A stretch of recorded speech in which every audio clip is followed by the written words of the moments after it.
السلام علیکم ورحمۃ اللہ وبرکاتہ. ویلکم ٹو لرننگ قرآن میں خوش آمدید. قرآن پاک کی ٹرانسلیشن کا سلسلہ ہے جو ہم نے سورۃ معارج کی آیت نمبر 35 مکمل کی تھی. اب ہم نے 36 سٹارٹ کرنی ہے. جو لاسٹ ہم نے ویڈیو کی تھی، جو ہم نے لاسٹ آیات ریڈ کی تھیں، اس میں یہ تھا، اس میں اللہ پاک نے جہنمیوں کے بارے میں فرمایا تھا کہ کن لوگوں کو جہنم اٹھا کے لے کے کن لوگوں کو جہنم اپنے پاس اٹھا کر لے جائے گی. ایک کہتے ہیں کہ ایک جہنم سے ایک انک نکلے گی، ایک لمبی سی گردن نکلے گی جو جہنمیوں کو چن چن کے لے کے جائے گی، جیسے دانا بنتے ہیں، دانا چگتا ہے نا، جیسے انسان اس طرح پرندے دانا چگتے ہیں، اس طرح جہنمیوں کو اٹھا کے لے کے جائے گی. پھر بات کی تھی اللہ پاک نے جنتیوں کے بارے میں کہ جنتی کون سے لوگ ہوں گے جنتی.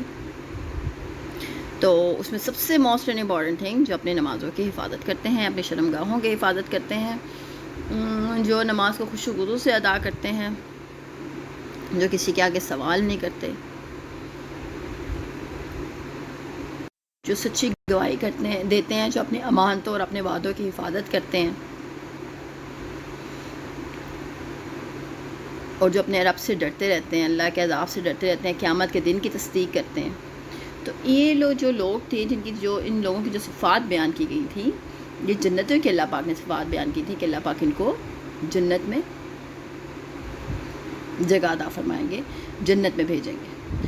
سٹارٹ بھی نماز سے ہوا تھا اور آخری آیت میں بھی اللہ پاک یہی فرما رہے ہیں والذین هم علی صلاتهم یحافظون، جو اپنی نمازوں کی حفاظت کرتے ہیں، اولئک فی جنات مکرمون، یہی لوگ عزت و احترام کے ساتھ جنتوں میں رہیں گے.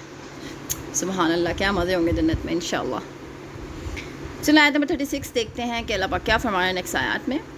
فَمَا لِلَّذِينَ كَفَرُوا قِبَالَكَ مُهْطِعِينَ، ان کافروں کو کیا ہو گیا ہے کہ یہ آپ کی طرف دوڑے آ رہے ہیں. عَنِ الْيَمِينِ وَعَنِ الشِّمَالِ عِزِينَ، دائیں سے اور بائیں سے گروہ در گروہ آ رہے ہیں. اب کافر نبی کریم صلی اللہ علیہ وسلم کے پاس کب آتے تھے؟ جب نبی کریم صلی اللہ علیہ وسلم لوگوں کو قرآن پاک سناتے تھے، نصیحت کرنے اور احوال قیامت بیان کرنے کے لیے جب نبی کریم صلی اللہ علیہ وسلم کھڑے ہوتے تھے، تو اس وقت نا وہ اس مقصد کے لیے عموماً کعبہ اور اس کے آس پاس کھڑے ہو جاتے تھے کافر. اب کافر کیا کرتے تھے؟ نبی کریم صلی اللہ علیہ وسلم کی آواز سن کر چاروں طرف سے آپ صلی اللہ علیہ وسلم کی طرف دوڑے چلے آتے تھے، کبھی شور مچاتے آ کے، کبھی تالیاں بجاتے، کبھی مذاق اڑاتے. ان کی انہی کرتوتوں سے ان کا مقصد پورا ہو جاتا تھا کہ اول تو کوئی شخص قرآن سننے ہی نہ پائے، اگر کسی کے کان میں کچھ پڑ جائے تو اس کا اثر ہی سمجھنا ہے، اس کا اثر ہی قبول نہ کر سکے. کافر دائیں اور بائیں سے گروہ در گروہ آتے تھے جب نبی کریم صلی اللہ علیہ وسلم اللہ تعالیٰ کی قرآن پاک اور قیامت کا احوال بتاتے تھے. تو ان کا مقصد ہوتا ہے انٹرپٹ کرنا، مذاق اڑانا اللہ کے نبی کا. شور مچاتے تھے، تالیاں بجاتے تھے، کبھی مذاق اڑاتے تھے. اچھا، ان کا یہ سارا انٹرپشن کا پرپز یہ ہوتا تھا کہ جتنے لوگ وہاں پہ کھڑے ہوئے اللہ کی بات کو سن رہے ہیں، اللہ کے نبی محمد صلی اللہ علیہ وسلم کی بات کو سن رہے ہیں، تو ان کا مقصد یہ ہوتا تھا کہ ان کے مائنڈز کو ڈائیورٹ کر دیں. مطلب ایک تو ان کے کانوں میں بات ہی نہ پڑے، اور اگر پڑے بھی تو ان کے دماغ میں سمجھ میں ہی نہ آئے.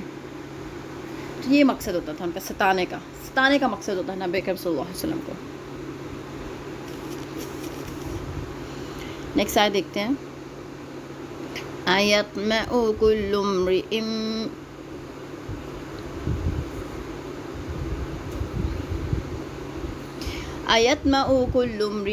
مِّنْهُمْ، کیا لالچ رکھتا ہے ہر شخص ان میں سے، أَن يُدْخَلَ جَنَّةَ نَعِيمٍ، کہ وہ داخل کیا جائے گا نعمتوں بھری جنت میں.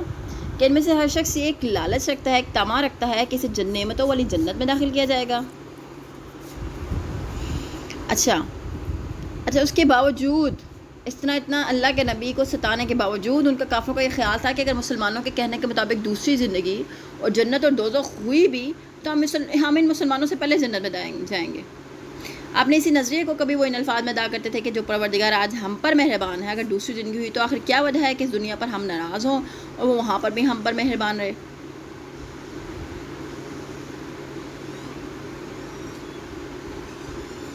تو وہ یہ سمجھتے تھے کہ وہ دنیا میں جو مرضی کر لیں، اللہ کی ذات اگر دنیا میں مہربان ہے تو وہاں پہ بھی مہربان ہی رہے گی.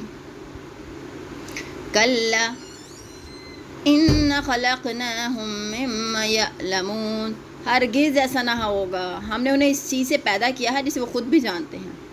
یعنی ان کی کرتوتیں تو یہ ہیں کہ اللہ کے کلام کو جھٹلاتے ہیں اور مذاق اڑاتے ہیں. نبی کریم صلی اللہ علیہ وسلم کو ستاتے ہیں. اور نبی کریم صلی اللہ علیہ وسلم کو انٹرسٹنگ فیکٹر یہ تھا کہ نبی کریم صلی اللہ علیہ وسلم کو اور مسلمانوں کی مخالفت میں سر دھڑ کی بازی لگا دیتے تھے. جتنی ایفرٹ پٹ کر سکتے تھے مسلمانوں کو اور اللہ کے نبی کو ستانے میں وہ کرتے تھے. انہیں تکلیفیں پہنچانے میں کوئی کسر نہیں چھوڑتے تھے اور اسلام کی راہ کو روکنے کی سر توڑ کوشش کرتے تھے. اور اس کے باوجود وہ امیدیں بھی لگائے بیٹھے ہیں کہ نعمتوں والی جنت بھی انہی کے لیے ہے. تو اللہ پاک فرما رہے ہیں ان کی یہ جو توقع ہے بالکل بیہودہ اور باطل ہے. وہ یہ نہیں سوچتے کہ جس خالق نے انہیں پانی کے حقیر و ذلیل قطرے سے پیدا کر کے اس منزل پہ پہنچایا ہے، وہ انہیں ویسی حقیر و ذلیل حالت کی طرف لوٹا بھی سکتا ہے. کیا اللہ نے انسان کی تخلیق کی ہے ایک ڈراپ آف واٹر سے، سپرم سے، ایک چھوٹے سے سپرم سے جس کی ایک پانی کی طرح کوئی اہمیت ہی نہیں ہے. اللہ نے انسان کی تخلیق اس طرح کی ہے.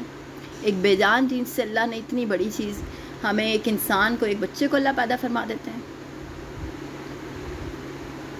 ایک بے جان چیز سے اللہ جاندار کو پیدا فرما دیتے ہیں. ایک بے جان چیز سے اللہ انسان کو پیدا فرما دیتے ہیں. اور اس سے بھی مزے کی بات ہے کہ اللہ جب چاہیں تو انسان کو ایک سیکنڈ کے اندر جب اس کی موت واقع ہو جاتی ہے تو اس میں بے حس پڑا رہتا ہے انسان. ہوا پتا بھی اگر بے جان ہو تو وہ بھی ہوا سے اٹھ سکتا ہے، انسان تو گرا ہوا اٹھ بھی نہیں سکتا. اس کے باوجود وہ اللہ ہر چیز کو جھٹلاتے تھے. کفار ہر چیز کو جھٹلاتے تھے، اللہ کے نبی کو ستاتے تھے. تو اللہ پاک فرما رہے ہیں اگر ایک حقیر و ذلیل قطرے سے تمہیں میں پیدا کر سکتا ہوں تو میں تمہاری حالت کو بھی حقیر و ذلیل حالت میں بھی تم لوگوں کو لوٹا بھی سکتا ہوں. کافروں سے فرما رہے ہیں اللہ پاک. فَلَا أُقْسِمُ بِرَبِّ الْمَشَارِقِ وَالْمَغَارِبِ إِنَّا لَقَادِرُونَ.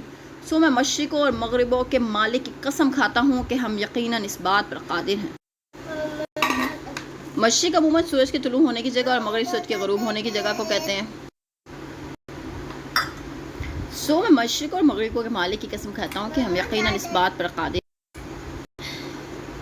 مشرق عموماً سورج کے طلوع ہونے کی جگہ کو اور مغرب سورج کے غروب ہونے کی جگہ کو کہتے ہیں. سورۃ مزمل میں ایک مشرق کے ایک مغرب کا ذکر ہے. سورۃ الرحمن میں 2 مشرقوں اور 2 مغربوں کا ذکر ہے. اور اس مقام پر بہت سے مشرقوں اور مغربوں کا ذکر ہے. اس کی وجہ یہ ہے کہ موسم سرما کے سب سے چھوٹے دن یعنی 22 ستمبر، چونکہ سال کا سب سے چھوٹا دن 22 ستمبر ہوتا ہے نا، 22 دسمبر ہوتا ہے. 22 دسمبر کو سورج مشرق کی طرف سے نکلنے کے باوجود جنوب کی طرف بہت زیادہ مائل ہوتا ہے. اس طرح اس دن سورج کا مغرب بھی جنوب کی طرف بہت زیادہ مائل ہوتا ہے. اسی طرح موسم گرما میں سب سے بڑے دن یعنی کہ موسم گرما کا سب سے بڑا دن 22 جون ہوتا ہے. اور کہتے ہیں سب سے گرم ترین دن 22 جون ہوتا ہے، لیکن اس سال بالکل ایسا نہیں تھا. سب سے سرد دن 22 جون تھا. اس سال نہیں، پچھلے سال بہت زیادہ سردی تھی 22 جون کو. پچھلے سال بہت زیادہ سردی تھی 22 جون کو. 22 جون کہتے ہیں گرم ترین دن ہوتا ہے، لیکن پچھلے سال 2022 کے اندر 22 جون کو اتنی شدید قسم کی سردی تھی 22 جون کو، اور ایسی بارش ہو رہی تھی. تو یہ اللہ تعالیٰ اس چیز پہ بھی قادر ہے کہ جون گرمی کے مہینے میں اللہ سردی کو پیدا فرما دیں، موسم کو سرد کر دیں، کیونکہ ان اللہ علی کل شیء قدیر. خیر ڈسکس کرے تھے ہم 22 جون کو. سورج مشرق کی سمت سے نکلنے کے باوجود شمال کی طرف بہت زیادہ مائل ہو جاتا ہے. اس طرح اس دن جب مغرب میں غروب ہوتا ہے تو شمال کی طرف بہت زیادہ مائل ہو جاتا ہے. جب دن رات برابر ہوتے ہیں یعنی 22 مارچ کو اور 22 ستمبر کو دن رات بالکل برابر ہوتے ہیں. دن اور رات 12 گھنٹے کا دن ہوتا ہے، 12 گھنٹے کی رات ہوتی ہے. مطلب دن اور رات کا جو ٹائم ہوتا ہے وہ تقریباً سیم ہوتا ہے. اور 22 ستمبر کو سورج عین مشرق سے طلوع ہو کر عین مغرب میں غروب ہوتا ہے. تو یہ تو ہے ایک مغرب.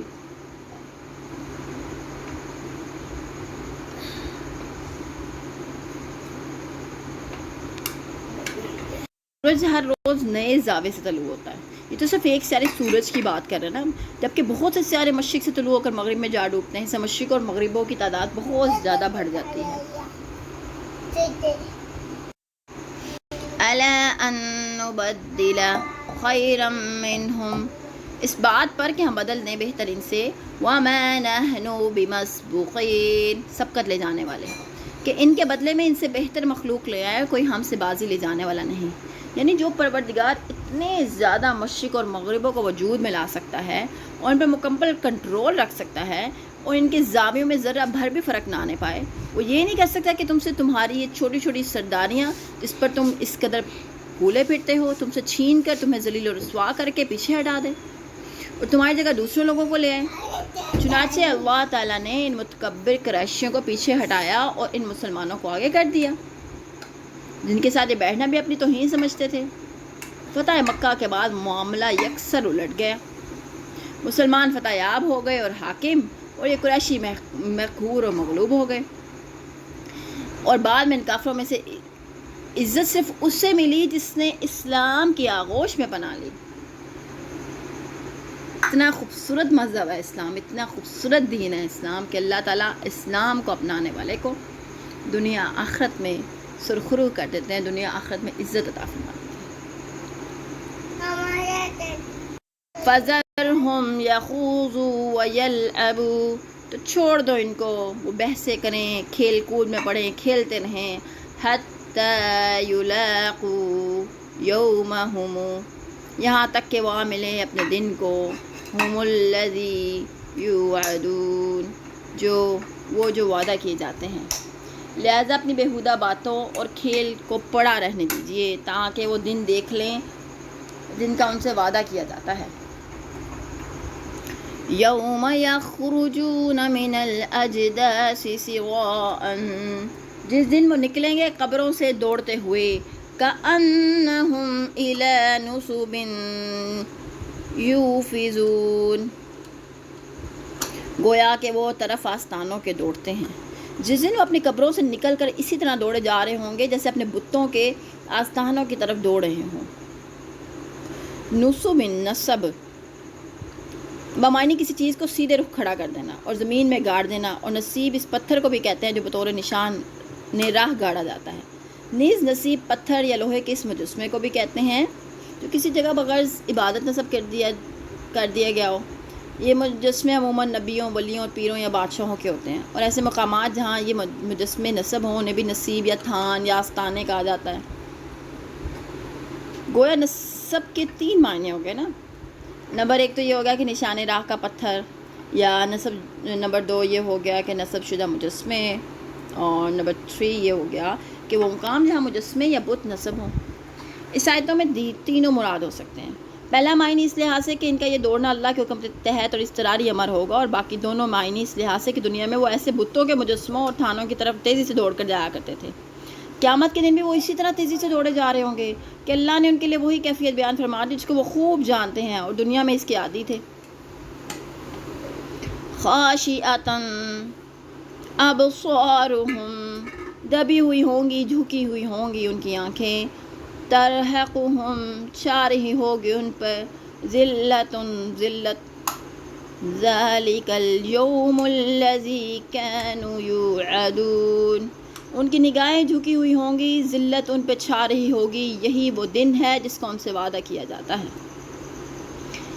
یہ اللہ پاک قیامت کے دن کافروں کا منظر کشی کر رہے ہیں کہ کافر جو ستاتے تھے نبی کو, اللہ کے نبی کو اور مومنوں کو اور مسلمانوں کو اتنا ستاتے تھے کہ انہوں نے اپنی میکسیمم ایفرٹس پٹ کی تھی مسلمانوں کو اور اللہ کے نبی کو تنگ کرنے میں. لیکن جب فتح مکہ ہوا, اللہ پاک نے فتح مکہ کے موقع پر اللہ پاک نے ان کی بازی پلٹ دی. جب وہ سرداری میں تھے, اللہ نے ان کی سرداری چھین لی اور مسلمانوں کو اللہ تعالیٰ نے سرداری بخشی اور جو ان کو ذلیل و رسوا کر دیا. اور کافروں میں بھی وہی لوگ جو ان سے تھے وہ ذلیل و رسوا نہیں ہوئے جنہوں نے اسلام قبول کر لیا. اللہ نے ان کو دنیا آخرت میں عزتیں عطا فرمائیں, کیونکہ اللہ تعالیٰ کی ذات بے شک سب کو عزتیں اور ذلتیں عطا فرمانے والی. کسی کو وَتُعِزُّ مَن تَشَاءُ وَتُذِلُّ مَن تَشَاءُ, عزت اور ذلت اللہ کے ہاتھ میں ہے, وہ جس کو چاہے عزت دے, جس کو چاہے ذلت دے. اور جب قیامت کے دن ہم لوگ اٹھائے جائیں گے, جو کافروں کے بارے میں اللہ پاک فرما رہے ہیں, ویسے تو سارے اسی طرح بھاگ رہے ہوں گے, جو کافروں کے بارے میں اسپیسیفکلی اللہ پاک یہ فرما رہے ہیں کہ وہ جب قیامت والے دن جو بھاگ رہے ہوں گے وہ تیزی سے دوڑ رہے ہوں گے جس طرح وہ اپنے بتوں کی طرف دوڑا کرتے تھے. اچھا, تو اب جب وہ بھاگ رہے ہوں گے, جیسا وہ دنیا میں اپنے آستانوں پر یا اپنے بتوں کے پاس دوڑا کرتے تھے، جا رہے ہوں گے، لیکن اب اس وقت ان کے اوپر ذلت چھائی ہوئی ہوگی، اس وقت ان کی آنکھیں جھکی ہوں گی. یہی وہ دین ہے جس کا وہ دنیا میں کہا کرتے تھے نا کہ اگر تمہیں نبی کریم صلی اللہ علیہ وسلم کو فرمایا کرتے تھے کہ آپ جس دن کا جس عذاب کا وعدہ کرتے ہیں وہ آ کیوں نہیں جاتا. دنیا کا عذاب تو علیحدہ، آخرت کا تو عذاب دائمی عذاب تھا. سنیں ٹھیک ہو گیا الحمدللہ. صد معارض ہماری مکمل ہو گئی ہے. انشاءاللہ نیکسٹ ویڈیو میں ملاقات کرتے ہیں. Take care. اللہ حافظ.